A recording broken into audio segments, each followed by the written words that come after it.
Hey guys, and welcome back to Shovel Knight. It's time to take a romp through Plague Knight's stage, the Explodatorium.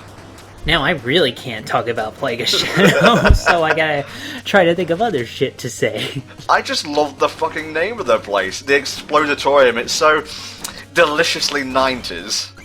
Well, less 90s and more like crazy, lol, random humor, but at the same time, it's not like a bad thing, you know? This is definitely what Plague Knight does. He likes to blow shit up and be really good at it. He's like a mad plague doctor, it's awesome.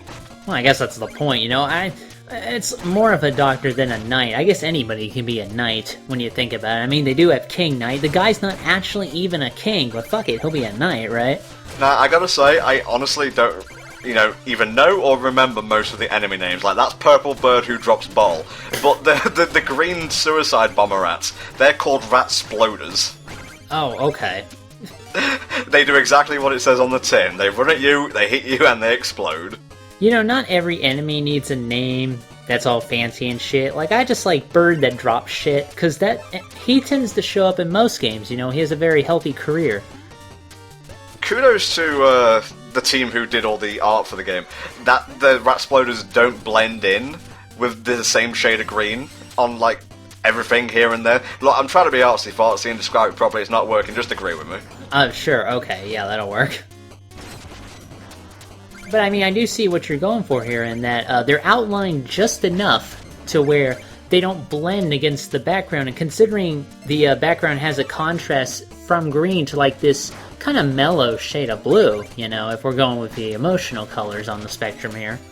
Thank you for saying what I was trying to. Yeah, well, I don't think I did it much better, but I don't know. Alright, let's look at my notes here.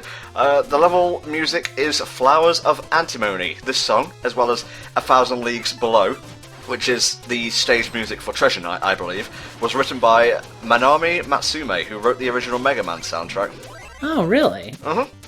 I can kind of sort of get that vibe from it, but like I'm saying, you know, because Shovel Knight uses more modern sound channels, you can get something with this stage you couldn't really get in the other Mega Man games. The plot for this level, and this includes the boss fight as well, is like actually completely different. During the Plague of Shadows campaign, we'll be covering this as we've mentioned later this year, but I thought it was prudent to point out. It's not really like anything you can do where it's like, well, there's some really interesting trivia about this stage. See you next time when we actually talk about it. See you 6 months down the line or some shit. Yeah, pretty much. That's a pretty good, you know, HFC kind of record. You know, 6 months, 9 months later, we'll actually get to the fucking point, won't we? Alright, your first jaunt through the Explodatorium, how did it go? Well, it wasn't as bad as it could have been, but, you know, really the tricky part about this stage is kind of, you know, judging in particular when these lids are going to go up on these vials here, or cauldrons or whatever. And see, again, you can really easily tag the spikes, but you had the Plague Locket all ready to go. Did I say Plague Locket? I meant Phase Locket. See, it's a theme here. Wow, his vile elixirs are seeping into your bloodstream already. Soon you too will be a Plague Knight. I don't know if I want to be a Plague Knight. They clearly... Well, they do get free DLC for popular video games, so you know what, I gotta say, maybe it won't be that bad. I have to say, like, DLC of that magnitude, like, yeah, you could be cynical and say, oh, it's just like level rejigs with a different character, but it's basically the whole game again. So it's really great that it's free. Like, you wouldn't really expect that, but then again, it's an indie company, so I guess either they can afford it or they're doing it for, like, goodwill, and if so, for the latter, they're doing a great job of it. Well, you have to remember, the Kickstarter was so successful that it was able to support this kind of DLC, especially free. And yeah, I admit, charging for, like, a separate campaign where most of the game is already the same, except the main character is slightly different, that would have been kind of bullshit. But I think Shovel Knight did a good turn in that, you know, it's giving us all this free, great additional content, making the game worth playing through over and over again. So that's actually really good. Gotta be very careful in this section, because it's so easy to just destroy the ground underneath you and fall into the chasms, or get tagged by the fire here. That's why I'll be making liberal use of the Face Locket. I don't remember how to get up and get that thing. I think you have to bring one of Plague Knight's minions over there and bounce on his head. Don't quote me on that. Although you did see a block up above, so I guess you can drop down onto it. This guy isn't too bad. Again, you know, just Shovel Drop will work wonders, but you do have to watch out when he decides to turn into a monster here. Oh, it's like a Dr. Jekyll and Mr. Hyde kind of thing. It's sort of like that, I suppose. I was thinking more of an embryo kind of thing. Good attack pattern there. No, I'll get him this pass. No, try it again. Go back to Nightmare.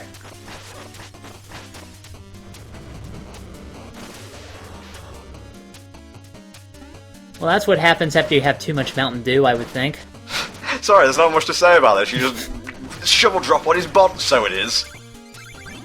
And he left a delicious turkey meat, so he was a bird this whole time? I'm not sure I feel really good about eating enemy meat. I don't know, if it's Monster Hunter, I guess it's okay. Different variety of flames here. They all come out at the same time, and they are deadly. One thing I do want to mention, in terms of, because of the fact that Shovel Knight is like an indie game, it's become sort of that known indie game darling kind of thing, to the point where it's been showing up in a lot of other media. Like, I believe, and you know, it shows up in like other Kickstarters. I believe like Shovel Knight is going to show up in, what was that damn game? You know, made by the new Castlevania, Bloodstained. You know, made by EGA, or however the hell you say his name. Igarashi. Iga, yeah, that guy. Fucking, yeah, made by EGA Graphics. Good stuff. But they have like a really kind of crazy, realistic sort of design for Shovel Knight. He's going to be in that game. And also, I think Indivisible was another game where they had a Shovel Knight kind of design. And then there's the fact that Shovel Knight has his own fucking amiibo, and it works in Shovel Knight on Wii U, which is just fucking nuts when you think about it. What does that unlock? Like co-op mode or something? I think that unlocks like challenges and things like that. I don't know. I personally don't plan to buy one. I especially didn't plan to buy one after seeing the Game Grumps advertise it, because no thank you, okay? Well, less said about that, the better, really. We're actually, at the time of recording, hours away from a new Nintendo Direct, one of the few this year. Obviously, you know, Satoru Iwata passed away and he hosted them, so I guess they've just been holding off for a bit. But who knows, maybe we'll see Shovel Knight announced for Smash, fingers crossed? Probably not. I like Shovel Knight, I really do. I don't think he has enough of a legacy to make him worthy of being a Smash character like other people have wanted. It's a Nintendo thing first and foremost, and you have to have people who get legacy. Like, I didn't agree on Ryu being part of Smash, but the guy has a legacy that's undeniable, so Shovel Knight is too new. He needs, like, more games under his belt, especially not multi-platform games, you know what I'm saying? Well, we'll see. Ted was proven wrong about Majora's Mask 3D. Maybe you'll be proven wrong about Shovel Knight. Well, I want to be proven wrong about Simon Belmont not being in, and I want him to be in. That would be the kind of mistake I feel like I should make. Okay.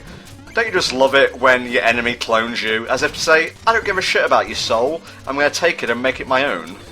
You know, watching these stages over and over, you know, you play them a different time, I keep realizing relics that I should have used to make certain difficult parts easier, but I never thought to use them. Like, I should have just spammed the phase locket here. But no, I decided to tough man it out because I thought I was the man. No, it didn't work out that way. Feats are basically achievements, and I think in the Steam version of the game they're actually tied into Steam's achievement system, so yeah, you fish a lot of times, you get Master Angler and so on and so forth.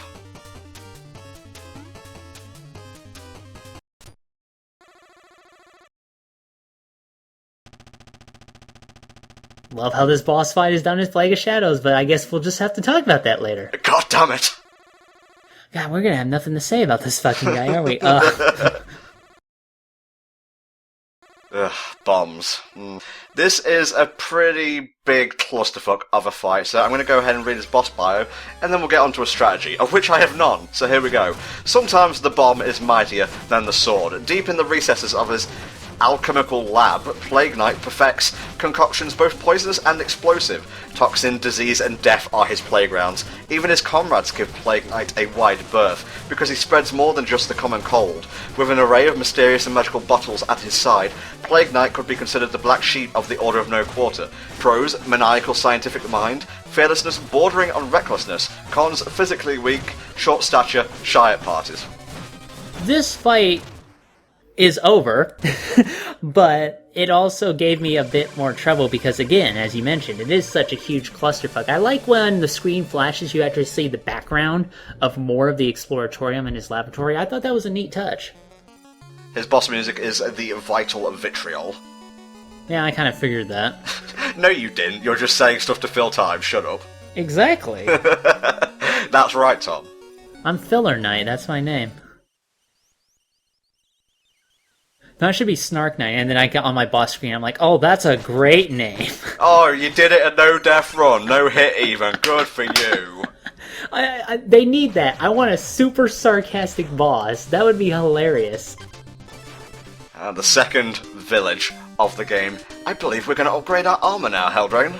Yeah, this is the part where you can actually get some, a selection of useful armors to get here. Now, which armor are you going to get in particular, first off? Well, the one you told me to, Mr. Man. Yeah, that probably should be the best choice to pick, yeah. Oh, I love snazzy armor. Yeah, they have, all the different colors here, and you can actually win armor later on based on certain events, which we'll talk more about later when we get there. I think that's the one I used for the majority of my initial run.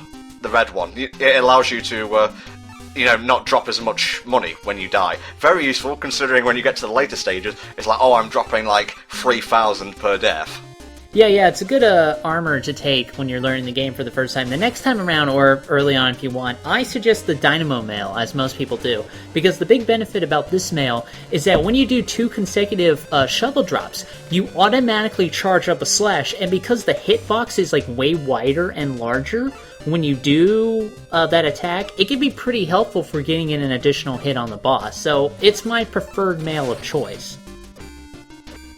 They do have other separate shovel upgrades, you can do the charge slash normally, you can do a drop spark kind of move. I didn't really use these that much, I mostly relied on the Dynamo Mail's ability to kind of get the most out of my platforming. Wait for it. Ha! Huh? He's a rooster. Well, I got that, but at the same time, it's just a bit out of nowhere. This is the guy I was talking about, yeah. I'm gonna give him the best pun I can muster. Why, Shovel Knight? Ha ha ha! Any thinks about it? No, I don't like that one. It's the little touches, really. Alright, should we have another? Are you gonna piss him off again? Good shot. I wonder if you can actually cheer him up ever. Is this just something you can't do, or is it just a vehicle for puns? Aww. That's not even that good. It's not even good in a punny sense. I'm like, fuck you, I'm just gonna walk out of it. Fuck this. You can actually fight another boss here later on. We'll be dedicating an entire part to those guys. You can see him walking around the map, but it's time to take on Mole Knight, fair viewers. See you next time.